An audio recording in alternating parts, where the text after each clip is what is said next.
نحمده ونصلي ونسلم على رسوله الكريم أما بعد أعوذ بالله من الشيطان الرجيم بسم الله الرحمن الرحيم إنا كفيناك المستهزئين صدق الله العظيم. محبت عقیدت سے درود پاک پڑھیں. اللہم صلی علی محمد وعلی آل محمد كما صليت على إبراهيم وعلى آل إبراهيم إنك حميد مجيد. اللهم بارك على محمد وعلى آل محمد كما باركت على إبراهيم وعلى آل إبراهيم إنك حميد مجيد.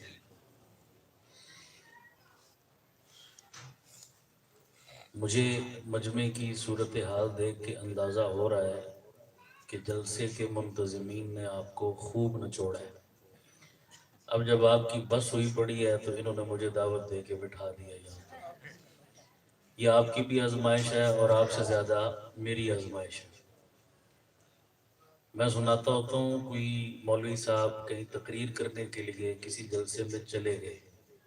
رات کو 12 بجے ان کی تقریر کی باری آئی جس وقت سارے لوگ سو رہے تھے تقریباً. تو اسٹیج سیکرٹری صاحب نے دعوت دی کہ اب میں بلا تاخیر اپنے مہمان کو دعوت دیتا ہوں. رات کے 12 بجے تو جب مولوی صاحب بیٹھے تقریر کرنے تو آگے سارے پہنچے ہوئے تھے. تو مولوی صاحب آکھن لگے کہ میں نے جو ایڈے دوروں تساں تکلیف دیتی ہے بلایا ہے تو وہ اکھ پٹو میری بھی سنو. کہ کسے بندے آکھ نہ پٹی. ایک بابا جی ماڑی جی آکھ کھولی بھی آکھن لگے استاد ہو سانو تواڈے تے یقین ہے تسی جو بھی آکھسو سچ ہی آکھسو تو سانو کھڑی کھڑی تنگ نہ کرو تسی. تے چلو نیندرہ دا ٹائم تے یہ نہیں لیکن شاید کوئی مجھا گاواں چونے نہ ٹائم ہو سکتا ایسے طرح نا. چلو آج ساتھی طور تے ہون اگے آمنے سامنے بہ گئے ہیں سی تے تھوڑی جی اگر میں نے اجازت دیو تے میں 4 گلاں کراں. سارے راضی ہو جے تنگ بیٹھے ہو تے میں نے شوق نہیں. میں ایک تقریر کر کے آ رہے ہیں تے اگے جا کے ایک اور کرنی. میرا تو روز کا کم ہے تے میں نے شوق نہیں تقریر پھونسنی نہیں میں سنانی ہے. سنو گے چلو اللہ تانوں خوش رکھے. تے ہن جدوں تک میں تانوں گفتگو کرنی ہے مخاطب ہاں تے کوئی باہروں آن والا کام کرے لیکن اندروں باہر جان والا کوئی نہ کرے. ٹھیک ہے نا جی. تے سجے کھبے نظر رکھو ہن کیڑا اٹھدا ہے. ٹائم کافی ہو گیا ہے. میں نے قرآن مجید کی ایک آیت مبارکہ تلاوت کی ہے. اس کی روشنی میں بڑی اہم اور ضروری چند باتیں عرض کر کے اجازت چاہتا ہوں. آپ کافی عرصے سے دیکھ رہے ہیں سن رہے ہیں موجودہ حالات میں کافر ہمارے ساتھ کیا کھیل کھیل رہے ہیں. اور دوسری طرف آپ دیکھیں ربیع الاول کا مہینہ ختم ہو گیا. ربیع الثانی بھی ختم ہو گیا. جمادی الاولیٰ کا مہینہ چل رہا ہے. میرے مصطفیٰ کے تذکرے آج بھی ہو رہے ہیں اور قیامت تک ہوتے چلے جائیں گے. میرے نبی کا ذکر صرف ماہ ربیع الاول تک محدود اونچی بولو. ربیع الاول گزر گیا. آج تیسرا مہینہ یہ چل رہا ہے. اس کے بعد گلی گلی کوچے کوچے کریا کریا بستی بستی میرے مصطفیٰ کے تذکرے ہو رہے ہیں. اور صرف زمین پر نہیں آسمانوں پر کائنات کے چپے چپے میں میرے مصطفیٰ کا تذکرہ ہو رہا ہے. جس دن یہ تذکرے ختم ہوں گے میرا رب اس دن قیامت کو قائم کر دے گا. تو نبی کا ذکر نبی کا چرچا کسی مہینے اور کسی تاریخ کے ساتھ مقید نہیں ہے. جدا ذکر آپ خدا بلند کرے کیڑا جمعہ اسنو بند کرے. ادا حافظ آپ خدا پڑھو لا الہ الا اللہ. خدا کے اور خدا کے مصطفیٰ کے ذکر کو کوئی بھی بند نہیں کر سکتا۔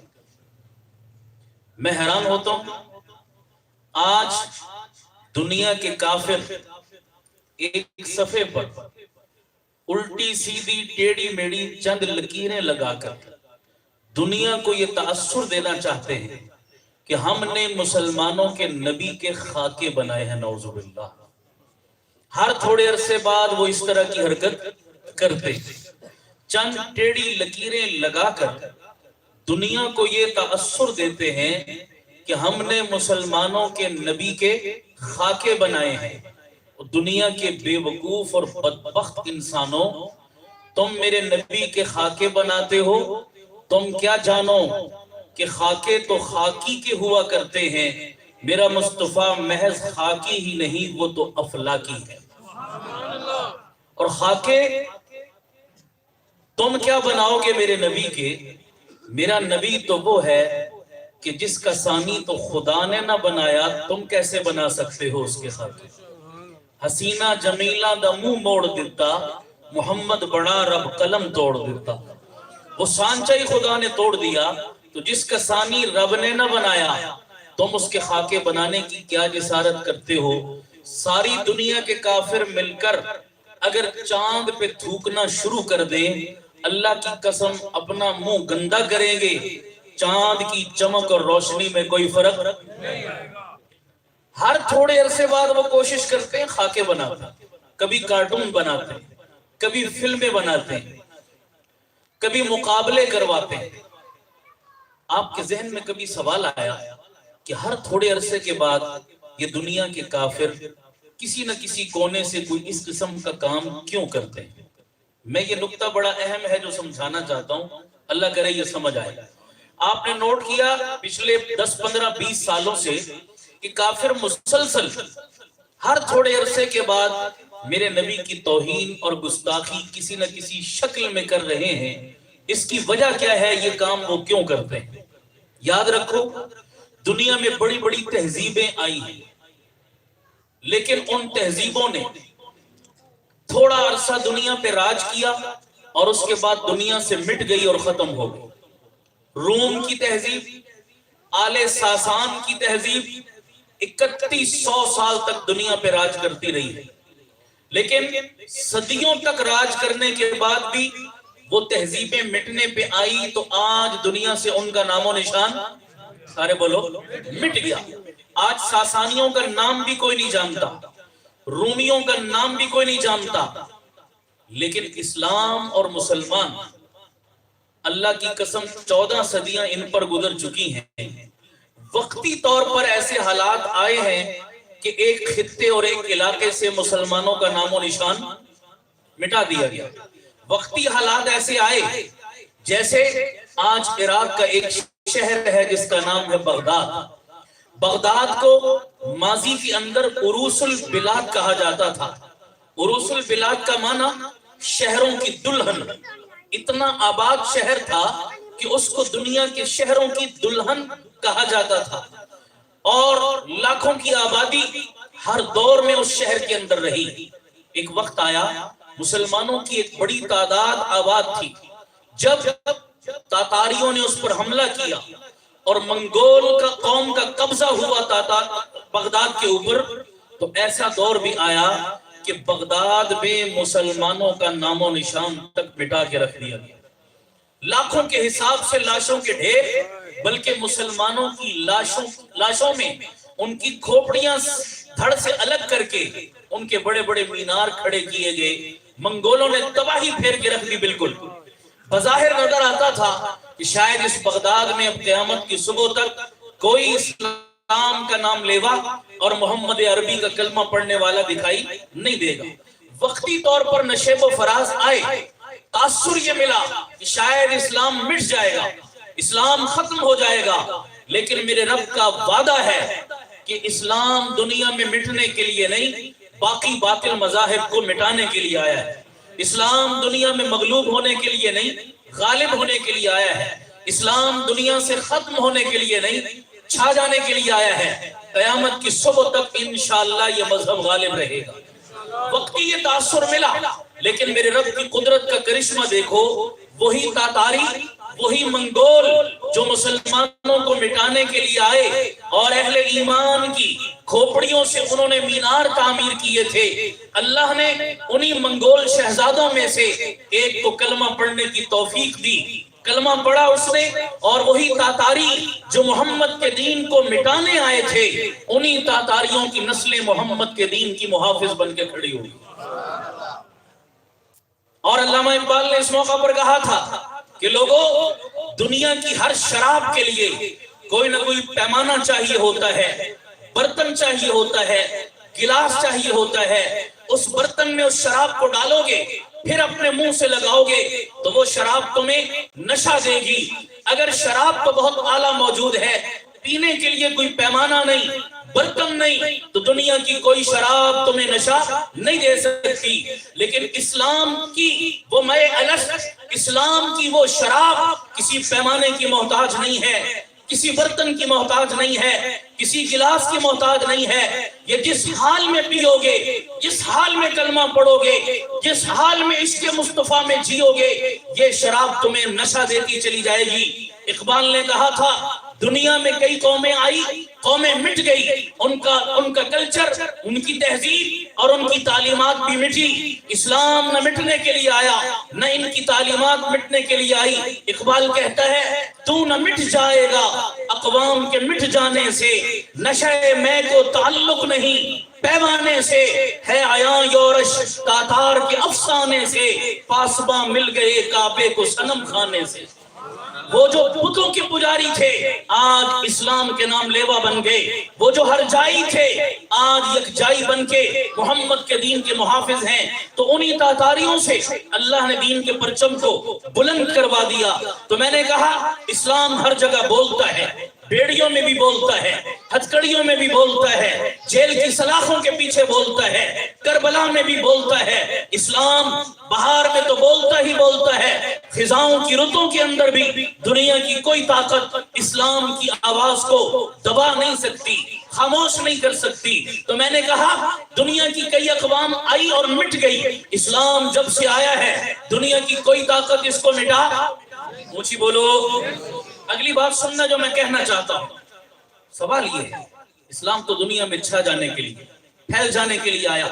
وقتی طور پر کافروں نے بہت ہمیں مٹانے کی کوشش کی، ہمیں تقسیم کیا، جماعتوں میں، گروہوں میں، صوبوں میں، ملکوں میں، علاقوں میں، قوموں میں، برادریوں میں، قبیلوں میں، مسلکوں میں، فرقوں میں، جماعتوں میں۔ کافروں نے ہمیں تقسیم کیا نہیں کیا؟ اونچی آواز سے بولو۔ ہمارے اتحاد کو پارا پارا کیا نہیں کیا؟ ہمیں آپس میں لڑوانے کی سازشیں کی نہیں کی؟ ایسے کاٹا جیسے پلیٹ میں رکھ کے ایک کیک کو کاٹا جاتا ہے چھری کے ساتھ، پوری دنیا کے مسلمانوں کو ٹکڑے ٹکڑے الگ الگ کر کے کافر دل میں خوش ہو رہے تھے کہ اب ہم نے اپنا کام آسان کر دیا۔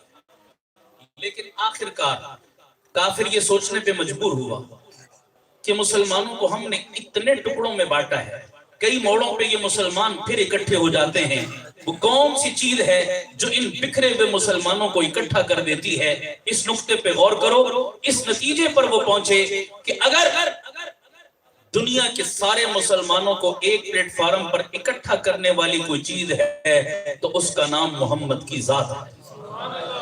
جتنے بھی فرقوں میں بٹ جائیں، جتنے بھی مسلکوں کا شکار ہو جائیں، جب بھی حضور کی عزت اور ناموس کا معاملہ آتا ہے، مشرق اور مغرب کے مسلمان ایک ہوتے ہیں نہیں ہوتے؟ مجھے بولو سارے۔ ابھی تھوڑا عرصہ پہلے، چند ماہ پہلے یہ آسیہ ملونہ کا معاملہ آیا، ہماری گورنمنٹ نے جو ایک انتہائی غیر ذمہ دارانہ فیصلہ کیا کفار کی خوشنودی کے لیے، بتاؤ ابھی تازہ ترین معاملہ ہے، سارے ملک کے مسلمان ایک پلیٹ فارم پہ آئے نہیں آئے، اپنے مسلکوں کو بھلایا نہیں بلایا، اختلافات کو پسے پش ڈالا نہیں ڈالا، سب کا نعرہ ایک، سب کی سوچ ایک، سب کا ویژن ایک، سب کا جذبہ ایک تھا۔ پوری قوم نہیں، پوری امت مسلمہ جب بھی حضور کی ذات آتی ہے بیچ میں، ایک پچ پہ آ جاتی ہے، ایک سوچ اور ایک نعرہ لگتا ہے۔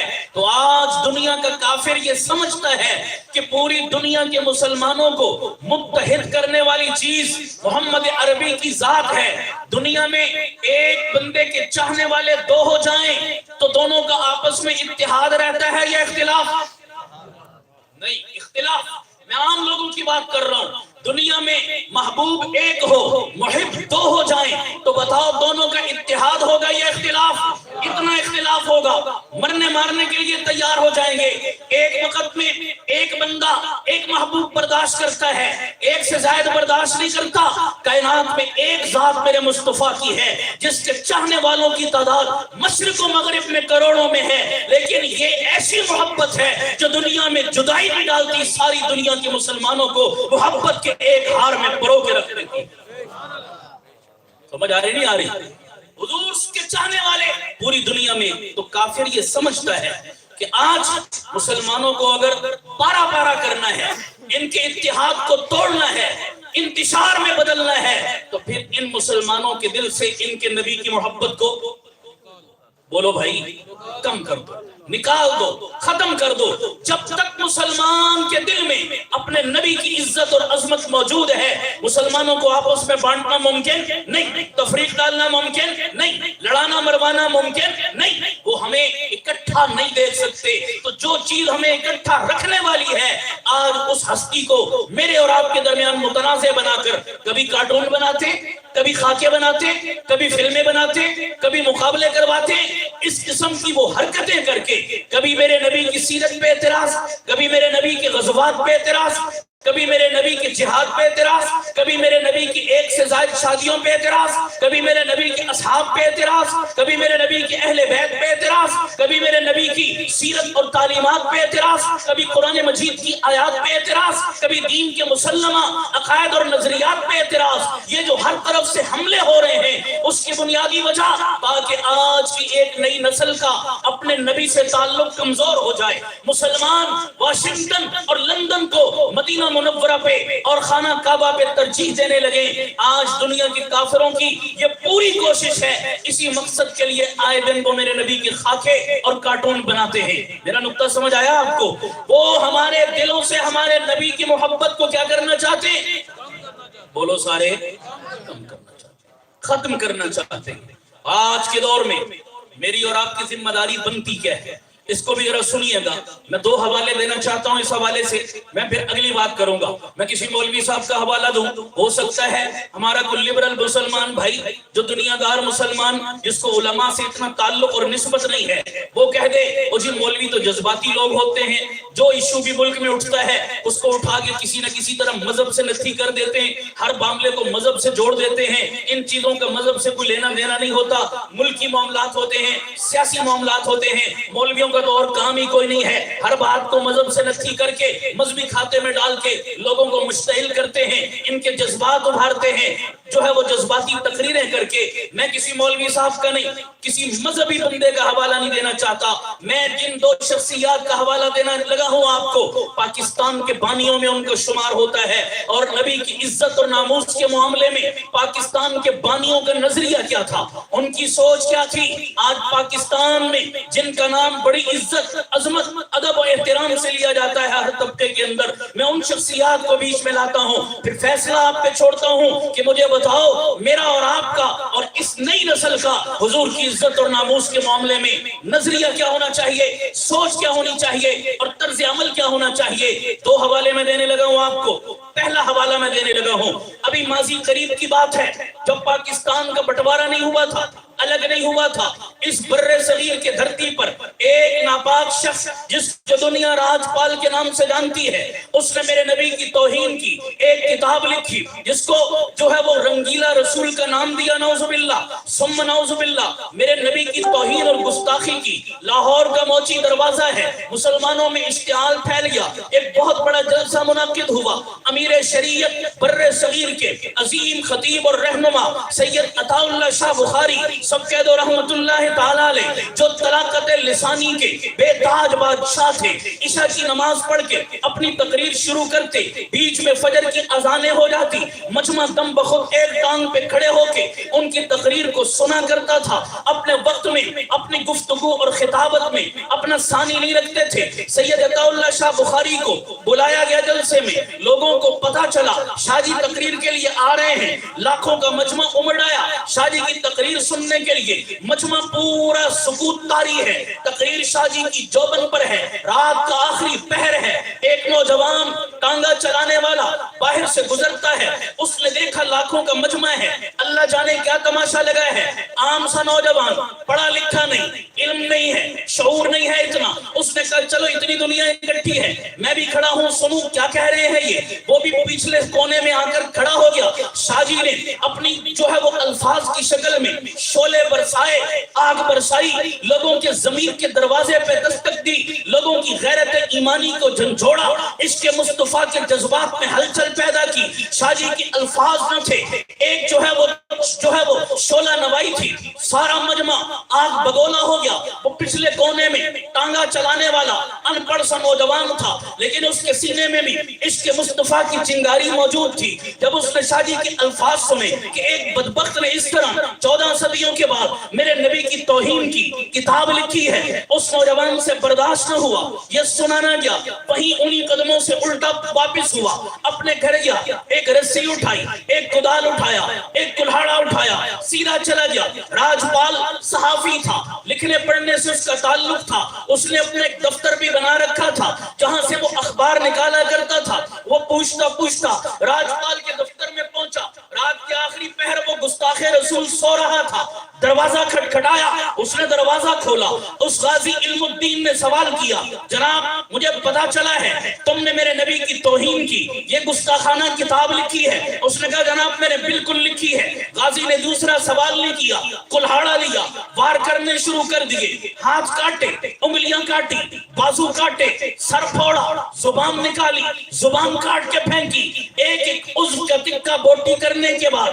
وہی خون آلود کپڑے تو کلہاڑا اٹھایا، سیدھا تھانے میں پہنچ گیا، تھانے دار کو کہتا ہے ہتھکڑی لگاؤ، میں اقراری مجرم ہوں، 302 کا پرچہ کاٹو مجھ پہ، اور میں نے نبی کے ایک گستاخ کو واصل جہنم کیا، اقراری مجرم ہوں۔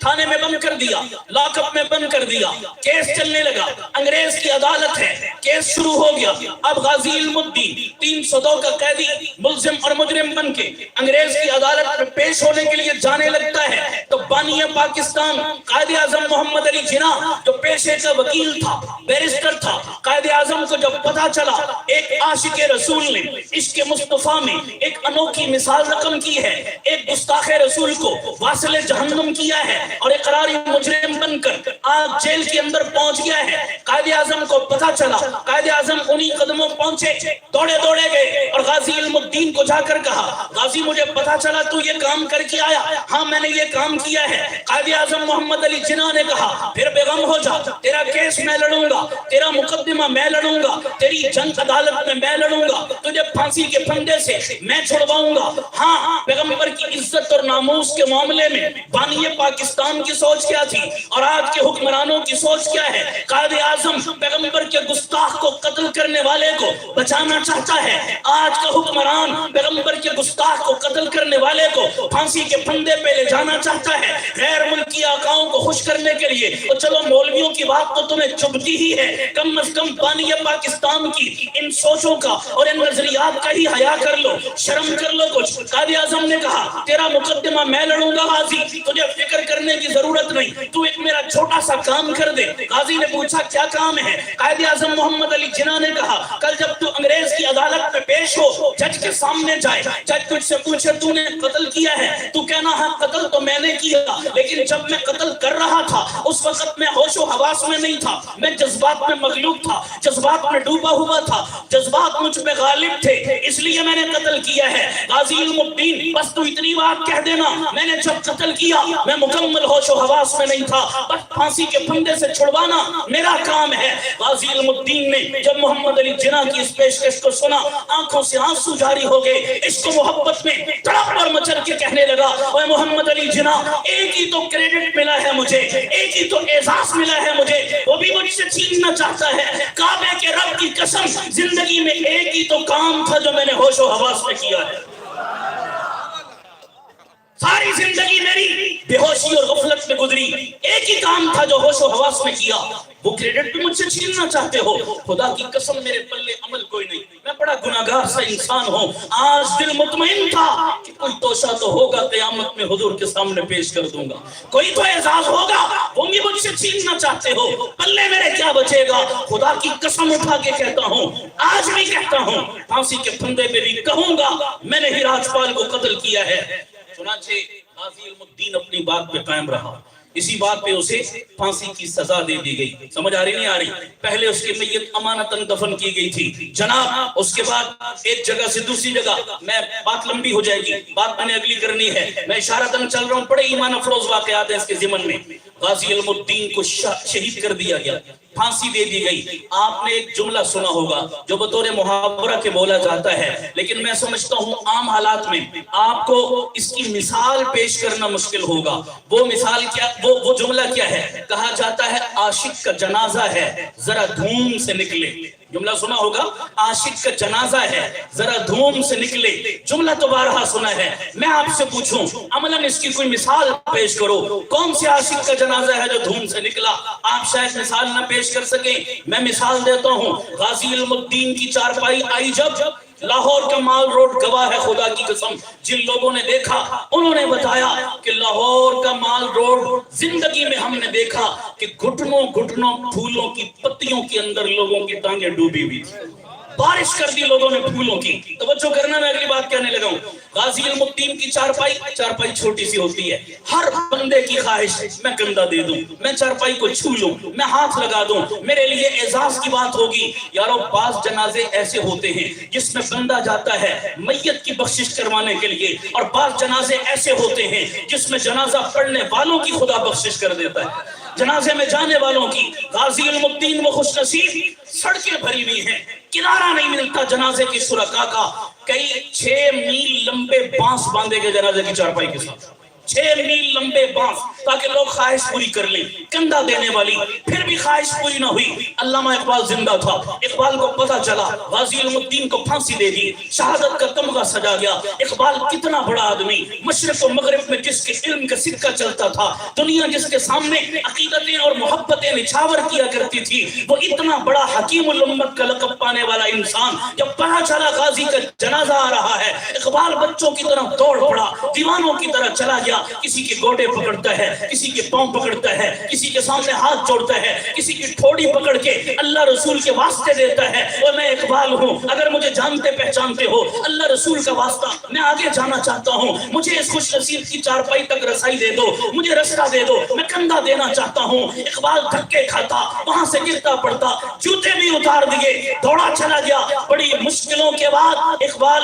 غازی علم الدین کی چارپائی تک پہنچا, کندھا دیا, اور جب غازی علم الدین کو دفن کرنے کی باری آئی, 4 بندے قبر میں اترے جنہوں نے غازی علم الدین جیسے عظیم انسان کو قبر میں اتارا. ان میں ایک علامہ اقبال بھی تھا. ان 4 خوش نصیب لوگوں میں سنو بانیان پاکستان, میں ایک مصور پاکستان کا حوالہ دے رہا ہوں جس نے پاکستان کا تصور پیش کیا. اس کا نظریہ کیا ہے؟ گستاخ رسول کو قتل کرنے والے کے بارے میں اقبال کیا جذبات رکھتا ہے, اور آج اقبال کے نام لیوا کیا کر رہے ہیں اس ملک کے اندر. ذرا دونوں تضاد دیکھو. میں نے قائد اعظم کی سوچ پیش کی, کہا میں لڑوں گا مقدمہ. علامہ اقبال دیوانوں کی طرح آیا ہے اور قبر میں اترا, لاؤ میں اتاروں گا. قبر میں اپنے ہاتھوں سے اتارا, قبر پہ مٹی ڈالی, مٹی ڈال کے جب فارغ ہوئے, سنو اقبال کا نظریہ, پاکستان کے بانیوں کا نظریہ کیا تھا ناموس رسالت کے معاملے میں. مٹی ڈال چکے جب, کتابوں میں لکھا ہے, اقبال نے آسمان کی جانب آنکھیں اٹھائی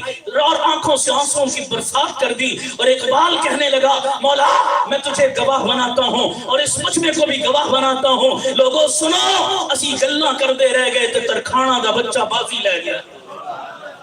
اسی گلاں کردے رہ گئے, ترکھانہ دا بچہ بازی لے گیا. اور پھر اقبال نے میت کو مخاطب کر کے کہا تھا, غازی علم الدین کی میت کو مخاطب کر کے کہا تھا, غازی تو آج قبر میں نہیں، تو محمد کی جنت میں پہنچ چکا ہے، تو حضور کا مہمان ہے۔ نبی تیرے استقبال کے لیے کھڑے ہوں گے، اور جب حضور کی خدمت میں حاضری دے، ہمارے پلے اور تو کچھ نہیں ہے، مجھ گناہگار اقبال کا سلام بھی محمد کے حضور پیش کر دینا، میرا سلام بھی نبی کے حضور پیش کر دینا۔ بڑے واقعات ہیں۔ جب غازی الدین کو پھانسی دے دی گئی، ایک واقعہ اور سنانا چاہتا ہوں، توجہ چاہوں گا۔ غازی کو پھانسی دے دی گئی، جب تدفین ہو گئی، بڑا عرصہ تک ہلچل رہی، ہندو بڑے جذبات میں تھے، ہندوؤں نے بھی ایک جلسہ کیا غازی کی شہادت کے بعد، ہندوؤں نے بھی جلسہ کیا، اور جلسہ کیا، بڑا مجمع آیا، ہندو پھر اس کا رد عمل دینے لگے کہ جناب ہمارے راجپال کی دفاع میں جلسہ کیا،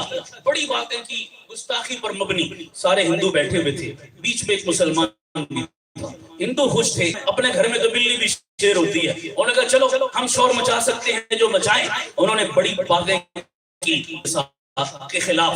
بیچ میں ایک مسلمان بھی بیٹھا ہوا تھا ہندوؤں کے مجمع میں، جب اس نے دیکھا کہ غازی کے خلاف بات ہو رہی ہے، اس سے برداشت نہ ہوا، ہندوؤں کے مجمع میں جلسہ عام میں کھڑا ہو گیا، اور کھڑا ہو کے کہنے لگا، اوے کان کھول کر سنو، غازی الدین دنیا سے چلا گیا ہے، اپنا چھرا چھوڑ کے گیا ہے، ہم نے غازی کو دفن کیا ہے، غازی کا چھرا نہیں دفن کیا، خدا کی قسم غازی مر کے غازی زندہ تمہارے لیے اتنا خطرناک نہیں تھا جتنا غازی مر کے تمہارے لیے خطرناک ہے۔ غازی اپنے خون سے کئی اور غازی پیدا کر گیا، لگام دو اپنی زبانوں کو، ورنہ غازی کا چھرا آج بھی موجود ہے، محمد کی غیرت اور محمد کی حمیت آج بھی مسلمانوں کے سینے میں موجود ہے۔ تو میں نے دو اشارے کیے ہیں، بانی پاکستان اور مصور پاکستان ناموس رسالت کے معاملے میں کتنے حساس تھے، کتنے جذباتی تھے اور کتنے سینسٹیو تھے۔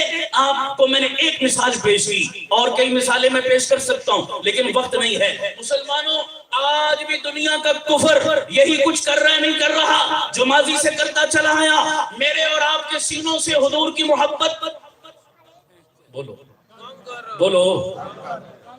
اب میں اپنے ایمان کی ایک بات کرتا ہوں، میرا درد دل ہے، خدا کا واسطہ دے کر کہتا ہوں آپ کو، مجھے بتاؤ ہم سے انہوں نے سب کچھ چھین لیا نہیں چھین لیا؟ بولو۔ تہذیب، تمدن، شکل، صورت، لباس، غمیاں، خوشیاں، تعلیمات، سب چیزیں وہ کافر ہم سے چھین چکے ہیں۔ مسلمانوں، میں اللہ کا واسطہ دے کر کہتا ہوں، ہمارے پاس اگر آخری سہارا بچا ہے نا آج، تو محمد کی ذات بچی، اس کے بعد کوئی اور سہارا ہے؟ مجھے ایک اور واقعہ یاد آیا، ہمارے شاعروں میں ایک بڑا شاعر گزرا ہے، اختر شیرانی اس کا نام تھا۔ کیا نام تھا؟ بہت درد دل لگ رہا سننا نوجوانوں خاص طور پر، اختر شیرانی۔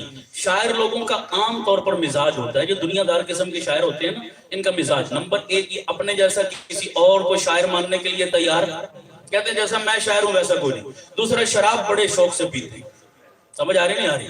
شراب پینے کے عادی ہوتے ہیں، اپنی دنیا میں مست ہوتے ہیں۔ اختر شیرانی میں بھی یہی دو وصف تھے۔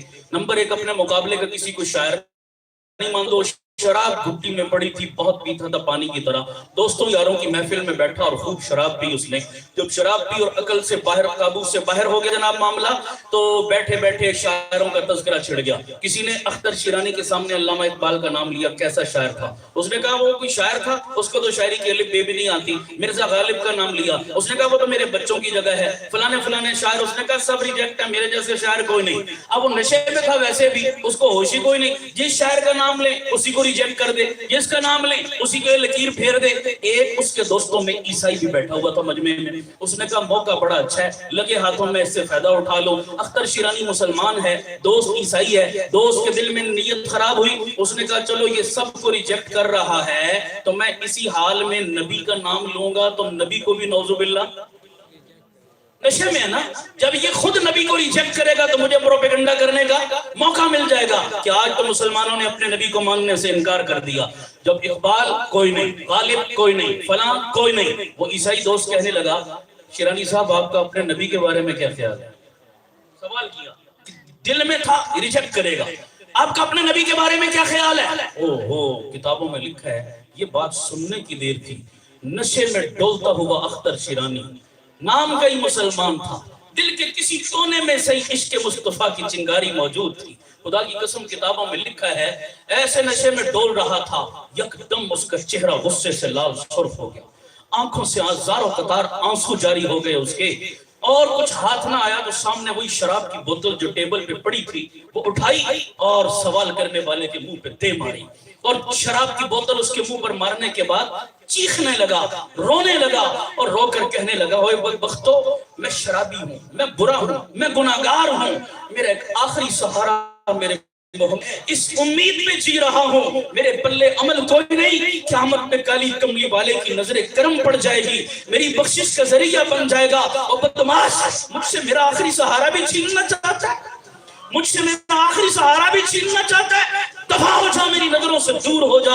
اے کاش آج کے کسی مسلمان میں اختر شیرانی اور شرابی جتنی غیرت ہوتی تو آج کے کسی کافر کو یہ توہین کرنے کی جرت نہ ہوتی۔ کیوں جرت کی ہے کافر نے؟ آج کا مسلمان بے حس ہو چکا ہے، بے غیرت ہو چکا ہے، اور دنیا کی اس نشے میں اتنا مست ہو چکا ہے، اس کو کوئی پرواہ نہیں۔ وہ آخری بار کر رہے ہیں، ہم سے آخری سہارا چھیننے کے چکر میں ہیں۔ بتاؤ مسلمانوں، اب بھی اگر بیدار نہ ہوئے تو کب بیدار ہوگے؟ اب بھی سیاست کے چکروں میں ہو، اب بھی سیاسی لیڈروں کو بچانے کے چکر میں ہو، اب بھی اپنے اپنے کنویں کے مینڈک بن کے بیٹھے ہوئے ہو۔ خدا کی قسم میرا رب بڑا غیور ہے، وہ میرا تیرا محتاج نہیں ہے، وہ محمد کی عزت اور ناموس کے پہرے تو لنگڑے مچھروں سے دلوا لیا کرتا ہے، وہ تو کبوتروں سے دلوا لیتا ہے، وہ مکڑیے کے جالے تنوا دیتا ہے، وہ بے نیاز ہے، وہ میرا اور تیرا، میری اور تیری حکومتوں کا، ہماری افواج کا محتاج نہیں ہے، محتاج فیصلہ ہمارا ہے، ورنہ ہم نہیں کریں گے۔ خدا اپنے ابابیلوں سے محمد کے دین اور محمد کی عزت اور ناموس کا پہرا دلوا لیتا ہے۔ صحیح ہے یا غلط؟ اب بتاؤ، آخری سہارا بھی ہمارا چھیننے کے لیے پوری تیاریاں ہو چکی ہیں، ہمیں اب بیدار ہونا چاہیے نہیں ہونا چاہیے؟ اونچی بولو، سارے بولو، بیدار ہونا چاہیے نہیں ہونا چاہیے؟ یہ تو میں نے مسئلے کی نشاندہی، بیماری کی نشاندہی کی، اب میں اس کا حل بھی مختصر سا پیش کر کے اجازت چاہتا ہوں، اور حل بھی میں اپنا نہیں دینے لگا، میں مصور پاکستان علامہ اقبال کی زبان کا حل پیش کرنے لگا ہوں۔ مولویوں کی بات تو نہیں ہضم ہوتی، سنو اقبال اس معاملے میں کیا گائیڈ لائن دے کر گیا۔ جب بھی کوئی گستاخانہ خاکہ شائع ہوتا ہے، کوئی بدماشی ہوتی ہے، وقتی طور پر ہم 4 جلسے کرتے ہیں، جلوس نکالتے ہیں، نعرے لگاتے ہیں، اور اس کے بعد تو بولو، یہ آسیہ کا معاملہ ہوا، نعرے لگے، نعروں کے بعد کیا ہوا؟ آسیہ کہاں پہنچ گئی ہے؟ پتہ ہے کہاں پہنچ گئی ہے؟ وہ جنہوں نے یہ کام کروایا تھا ان کی گود میں پہنچ چکی ہے۔ پاکستانی اپنے نشے میں ہے یا نہیں؟ بولو سارے۔ وہ شراب کے نشے والا تو ہوش میں آ گیا تھا، پتہ نہیں ہمارا نشہ کیسا ہے، خدا جانے کب ٹوٹے گا۔ ہم ہوش میں آنے کے لیے تیار نہیں، اور ہمارا جوش بھی ہوتا ہے تو کتنا، ایک نعرہ، ایک جلوس، ایک جلسے کی حد تک ہوتا ہے، اس سے آگے ہم کام کرنے کے لیے تیار۔ ہمارے جلسے جلوسوں سے ان دنیا کے بدماشوں کو کوئی فرق پڑے گا؟ نبی کے گستاخوں کو فرق پڑے گا؟ بولو، کوئی فرق نہیں پڑے گا۔ عملاً کام کرو، عملاً۔ اور 3 کام دیے ہیں علامہ اقبال نے جو میں آپ کو دے کر جا رہا ہوں۔ نبی کے دشمنوں سے بدلہ لینا چاہتے ہو نہیں لینا چاہتے؟ ہاتھ کھڑا کرو جو چاہتے ہو۔ ماشاءاللہ، اللہ سب کی جذبے سلامت رکھے۔ اب بدلہ کیا لینا ہے، انتقام کیا لینا ہے، سنو۔ اب اگر اول تو وہ دشمن جو گستاخی کر رہا ہے ہمارے سامنے ہو، اللہ کی قسم ہم بھی وہی کام کریں گے جو غازی علم الدین نے راجپال سے کیا۔ بولو صحیح ہے یا غلط؟ مجھے آواز سے بولو۔ اگر وہ ہمارے سامنے ہو، کون برداشت کر سکتا ہے؟ نہیں۔ ہمارا دشمن بہت دور بیٹھا ہے، لیکن اس کی سازشیں آج ہمارے گلی محلوں اور گھروں تک پہنچ چکی ہیں، ان سازشوں کو ناکام بنانا ہے۔ کافر گستاخی کا اب سننا میں حل پیش کرنے لگا ہوں، دل پر لکھ کر لے کر جاؤ یہ سبق سارے۔ کافر اس لیے گستاخی کر رہا ہے کہ ہمارے دلوں سے حضور کی محبت کو، بولو، اب ہم نے وہ کام کرنے ہیں جس سے ہمارے دلوں میں اور ہماری نسلوں اور ہمارے بچوں کے دلوں میں حضور کی محبت اور بڑھ جائے۔ بولو یہی انتقام ہے یا نہیں؟ اس سے وہ اپنی سازش میں ناکام ہوں گے۔ 3 کام علامہ اقبال نے کہا تم کرو، تمہارے دلوں اور تمہاری نسلوں کے دلوں میں محبت، نبی کی محبت کے جذبات ٹھاٹھے مارنے لگیں۔ 3 کام کرو۔ نمبر 1، پہلا کام کیا کرنا ہے آپ نے؟ پہلا کام یہ کرنا ہے کہ کثرت سے اللہ کے نبی پر درود پڑھنا۔ کہہ دو سبحان اللہ۔ بڑا پیارا کام ہے، جلسہ نہیں، جلوس نہیں، نعرے نہیں، زبانی جمع تفریق نہیں، کیا کرنا ہے؟ سارے بولو یار، اور اونچی بولو، اور اونچی بولو۔ اللہ کے نبی پر کثرت سے ہر وقت درود پڑھنا۔ سمجھ آ رہی نہیں آ رہی؟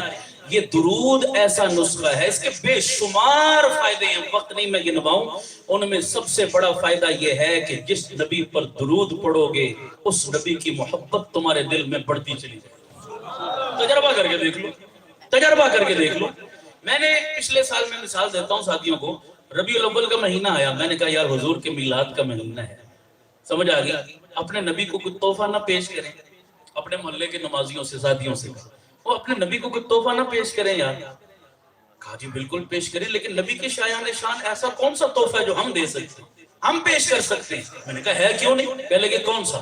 میں نے کہا درود شریف۔ کون سا تحفہ ہے؟ پیسہ تو شان نہیں ہے، روپیہ تو شان نہیں ہے میرے نبی کی، درود کا تحفہ ہے جو ہم گناہگار امتی اپنے نبی کی خدمت میں پیش کر سکتے ہیں۔ سب کو بڑا پسند آیا، میں نے کہا پھر شروع ہو جاؤ۔ 12 ربیع الاول تک، حضور کی ولادت والے دن تک ہر روز نبی پر درود پڑھو۔ میرے پورے محلے میں جتنے نمازی تھے سب کو کہا زیادہ جتنا توفیق دے کم از کم 1 لاکھ، کم از کم کتنا؟ 1 لاکھ ہر بندہ پڑے گا، یہ تحفہ ہے میرے نبی کی خدمت۔ حقیر سا چھوٹا سا تحفہ ہے، میرے نبی خوش ہو جائیں گے۔ اور میں نے ان کو مثال دی، آپ کو بھی دیتا ہوں۔ جو لوگ موبائل انٹرنیٹ استعمال کرتے ہو، فیس بک مثلا استعمال کرتے ہو نا، فیس بک پہ آپ کے فرینڈ ہوتے ہیں نا، لسٹ ہوتی ہے لمبی، وہ کلک کرو پوری لسٹ آ جاتی ہے۔ اچھا جو فرینڈ آپ کا روزانہ آپ سے اٹیچ رہتا ہے، میسج کرتا ہے، چیٹ کرتا ہے، فیس بک پہ آپ کے ساتھ اٹیچ رہتا ہے روزانہ، تو فرینڈ لسٹ میں اس کا نام کہاں ہوتا ہے؟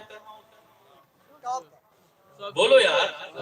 اور جو کچھ عرصہ غائب رہے اس کا نام بولو، اور جو بالکل غائب ہو جائے اس کا نام بالکل غائب ہو جاتا ہے۔ پتہ لگیا جدی حاضری لگی رہندی ہے ادا نام اتے رہندا ہے۔ گل سمجھ آئی نہیں آئی ہے؟ تو فیس بک پہ حاضری لگواتے ہو ظالموں، اپنے نبی کے دربار میں کیوں نہیں حاضری لگواتے؟ تو یہ درود شریف حاضری ہے۔ جب درود کے روزانہ تحفے رہیں گے تو نام اوپر رہے گا، قیامت والے دن جلدی کام ہو جائے گا۔ سمجھ آنے نہیں آ رہی؟ اور جن کا نام ہی کوئی نہیں، تذکرہ ہی کوئی نہیں، ان کو پریشانی ہوگی نہیں ہوگی؟ یہ حضور کی خدمت میں حاضری ہے، بولو دو گے؟ اور بولو سارے دو گے یہ حاضری انشاءاللہ؟ تو درود کی کثرت، چھوٹے چھوٹے بچے میں نے ان کو ترغیب دی نا، ابھی چند دن پہلے کی بات ہے، میں دوستوں کو سناتا ہوں، اس وقت تو پڑھا سب نے، چند دن پہلے میرا مدرسہ ہے پنڈی میں، 500 بچے پڑھتے ہیں میرے مدرسے میں، چھوٹے چھوٹے بچے شام کو جو صرف نادرہ پڑھنے آتے ہیں، بڑی کلاسیں الگ ہیں، جو صرف نادرہ پڑھنے آتے ہیں نا شام کو بچے، وہ 2 بھائی چھوٹے چھوٹے نا، وہ آ رہے شام کو پڑھنے کے لیے مسجد میں سپارہ، تو دونوں نے مجھے آ کر ہاتھ ملایا ایسے، دونوں کی انگلیوں میں وہ کاؤنٹر تسبیح لگی ہوئی ایسے، 5-6 سال عمر ہوگی دونوں، ہاتھ ملایا تو میں نے دیکھا، میں نے کہا یہ کیا ہے؟ کہتے ہیں تسبیح ہے۔ میں نے کہا کیا پڑھتے ہیں اس پہ؟ کہتا درود پڑھتے ہیں۔ تو میں نے کہا بھائی چیک کراؤ کتنا کتنا پڑھ لیا۔ آپ یقین کریں چھوٹے چھوٹے بچے، ایک بچے نے 3000 اور ایک نے تقریباً 2000۔ میں نے کہا کب پڑھتے ہیں؟ کہتے ہیں اسکول سے آتے ہیں واپس پھر جتنا فارغ ٹائم ہوتا ہے ہمارے پاس چلتے پھرتے ہر وقت ہم پڑھتے رہتے ہیں۔ مزہ آ جائے یار، ایسا ماحول بناؤ نا، ہمارے بچے گالیاں بکیں، ہمارے بچے گانے گائیں، ہمارے بچے فضول لغویات میں، ایسا ماحول بناؤ، کتنا میرا نبی خوش ہوگا۔ سمجھ آ رہی نہیں آ رہی؟ علامہ اقبال بڑا شاعر تھا نہیں تھا؟ وہ بولو سارے۔ غالب مرزا غالب بھی بڑا شاعر تھا، اور جو اہل سخن ہے نا، جو شاعری کے فن کے ماہر ہیں، ان کا کہنا ہے کہ غالب جو تھا یہ اقبال سے فن کے اعتبار سے بڑا تھا۔ غالب جو تھا یہ فن کے اعتبار سے علامہ اقبال سے، لیکن جو عزت، جو شہرت، جو عقیدت، جو محبت اقبال کو ملی وہ کسی اور کے حصے میں آئی، کسی اور شاعر کو ملی پوری دنیا میں۔ اقبال سے کسی نے سوال کیا ایک مرتبہ کہ جناب بڑے بڑے شاعر ہیں، اتنی عزت اور کسی کے حصے میں نہیں آئی جتنی آپ کے حصے میں آئی ہے، وجہ کیا ہے؟ خدا کی قسم اقبال نے اس وقت کہا تھا یارو یہ کمال ایسے نہیں آیا، میں نے شاعری کی دنیا میں قدم رکھنے سے پہلے اپنے محبوب آقا پر 1.25 کروڑ مرتبہ درود پڑھا۔ میں تنہا کمال سخن تک نہ پہنچا، میں تنہا کمال سخن تک نہ پہنچا، میرے شعر ہیں اور تاثیر ہے ان کی۔ یہ وہاں سے آئی ہے ساری تاثیر۔ اللہ نے ویسے نہیں عزت دے دی مجھے، باتیں بہت ساری ہو سکتی ہیں، پہلا کام کیا کرو بھائی؟ اللہ کے نبی پر دوسرا کام، اگر چاہتے ہو ہمیں اور ہمارے بچوں کے دلوں اور نسلوں تک حضور کی محبت کا فیض عام ہو جائے تو نبی کی سیرت کو پڑھا بھی کرو، نبی کی سیرت کو سنا بھی کرو، نبی کی سیرت کو بیان بھی کیا کرو۔ میں آپ سے پوچھتا ہوں خبریں سنتے ہو نہیں سنتے؟ بولو، ٹی وی، اخبار، اور فیس بک فلاں فلاں سارے کام کرتے ہو، بولو حضور کی سیرت پر مشتمل کوئی کتاب آپ میں سے کسی نے پڑھی ہے آج تک؟ ہاتھ کھڑا کر دو. بس اتنے مجمع میں صرف 2-3 لوگ. معذرت کے ساتھ میں شرمندہ کرنے کے لیے نہیں کہہ رہا، احساس دلانے کے لیے کہہ رہا ہوں. یارو بتاؤ حضور سے زیادہ ہمارے لیے کوئی آئیڈیل شخصیت ہے؟ بولو سارے، کوئی ہیرو ہے ہمارا؟ اور مجھے ایک دن ایک بندہ ملا، میں نے کہا بھائی تمہارا ہیرو کون ہے؟ کہنے لگا عمران خان. میں مثال دے رہا ہوں، سمجھنا بات کو. کہنے لگا عمران خان، مجھے بڑی محبت ہے عمران خان سے. میں نے کہا دلیل کیا ہے محبت کی؟ کہنے لگا مجھ سے پوچھ لو، عمران خان کی پوری ہسٹری میں بتاؤں گا. اس نے کتنے میچ کھیلے، کتنے چوکے مارے، کتنے چھکے مارے، کتنے جیتے، کتنے ہارے. عمران خان کا لائف سٹائل کیا ہے، اسے کپڑا کون سا پسند، اسے جوتا کون سا پسند، اسے کھانا کون سا پسند، جو چاہے پوچھو میں بتاؤں گا آپ کو. میں نے کہا واقعی تجھے عمران خان سے جن سے محبت ہوتی ہے بتاؤ ان کی ادائیں بھی زبان پر یاد ہوتی ہیں نہیں ہوتی؟ ظالموں ساری دنیا کو کہتے پھرتے ہو ہمیں اپنے نبی سے محبت ہے، آقا سے محبت ہے، اور اتنی توفیق بھی نہ ملی کہ حضور کی سیرت پر مشتمل کتاب کے 4 صفحے ہی پڑھ لو، حضور کی سیرت کو پڑھ لو. کیسی محبت ہے؟ دوغلا پن ہے، منافقت ہے، یہ محبت نہیں ہے. اگر محبت ہوتی تو حضور کی سیرت کو پڑھتے. اور یاد رکھو جس کی سیرت، کردار، کریکٹر، لائف، زندگی کو بندہ پڑھتا ہے اس کی محبت اتنا دل میں سماتی چلی جاتی ہے. اور کائنات میں واحد میرے آقا کی ہستی ہے جو پڑھنے سے تعلق رکھتے ہیں.